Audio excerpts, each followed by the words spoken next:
Thanks for checking out another clip of the Cashflow Contractor. We'd love to have you as a part of our audience. Click subscribe wherever you get your podcast. In general, I'm going to say I'm not impressed by somebody who perpetually does the minimum. I've had those people. All the way back to when I ran grain elevator. There's a guy named Gerald, no kin to a very good friend of mine here in town. This guy was in another state. And he was steady. He always did the minimum, but he did it every day. And it really irritated me, but it also like steady as a rock, like building a building on you granite. can trust it. Yeah, that's going to happen. I scratched that off. Now we're dealing with everything above that. So it is nuanced, but you also want people who are eager, want to learn. I mean, they don't do more than the You just minimum have to incentivize free. that stuff, though. You just got to put bonuses in place. You've got to hit this minimum, period. Right. You hit this, bonus. Well, they more need money, to earn. more. They need to earn more. Maybe it's not even bonus more. They don't do 20% more and get the same as if they'd done nothing. But in this day and age, particularly a couple of places I'm thinking of, work-life balance stuff, Mm-hmm. I mean, I got into the conversation this week with a new client that the person who does the minimum all the time tends to think, I'm not costing you any money because you're not paying me beyond the minimum. Yeah. Well, okay, but I'm still paying everything else, the rent, the insurance, the telephone bill, all the utilities, who knows, interest on operating loans. And the minimum may be, there's a reason you set that because you wanted to attract people, but they can do more and everybody benefits from more. And so, I think this is where it really helps to have long-term incentives. right. Hey, we have the company trip that we go on. If you qualify for it, if you hit the, this amount or for this many weeks, we have a profit share program and you only get access if you hit, above the minimum of whatever, right? Just, setting new standards, beyond the minimum to do those things. But you do have to give more, but it doesn't necessarily have to be in the form of a paycheck. It can be in the form of a variety of things. Hey, you get a new tool set if you do this or whatever.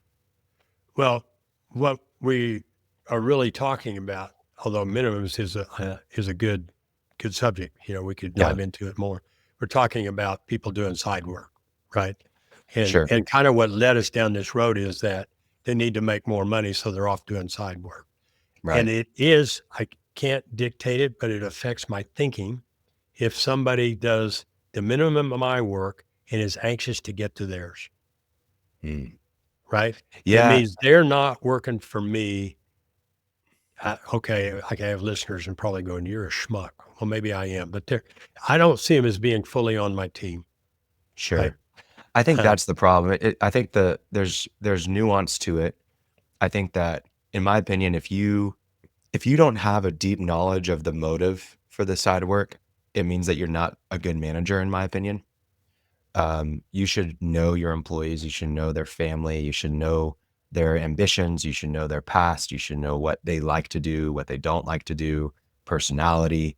You have to be a good manager to really have a good understanding of that. Right. And then you can get into the nuance.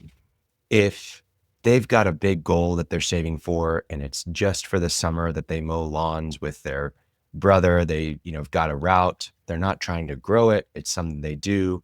It's good money for them. They're completely still bought in. They don't deal with issues. They've never had issues in work. You're meeting with them weekly and you can tell that, everything's fine. They're responsible. You've set clear ground rules. I think it can work. I think there's also a lot of value in it. That's something that we haven't talked about. Like, what is the value in them doing side work?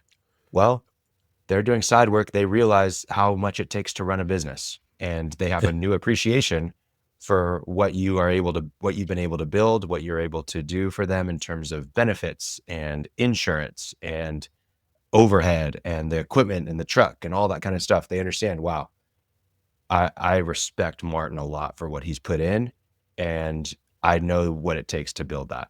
Right. 2, the mistakes they make when they're mowing lawns or whatever it is, the side hustle. I know I'm using that example and it could be other things.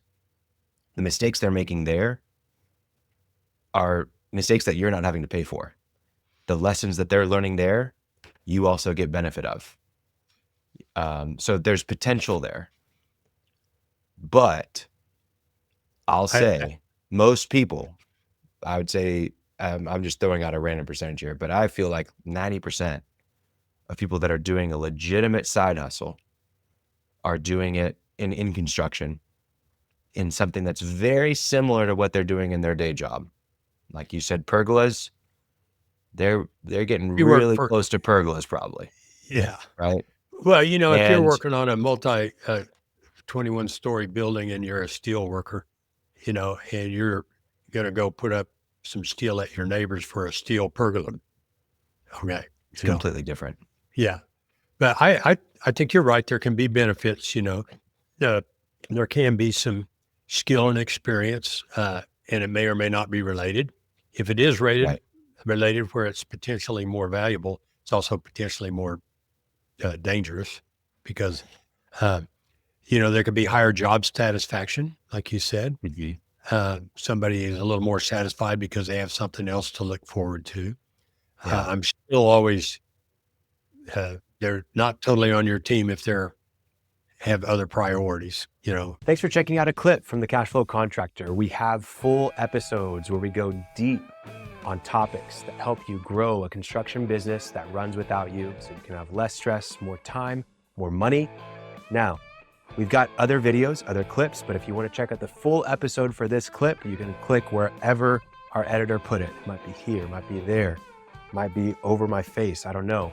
But thank you for checking us out. We'd love to have you as a part of our audience. So subscribe or check out a full episode wherever you get podcasts.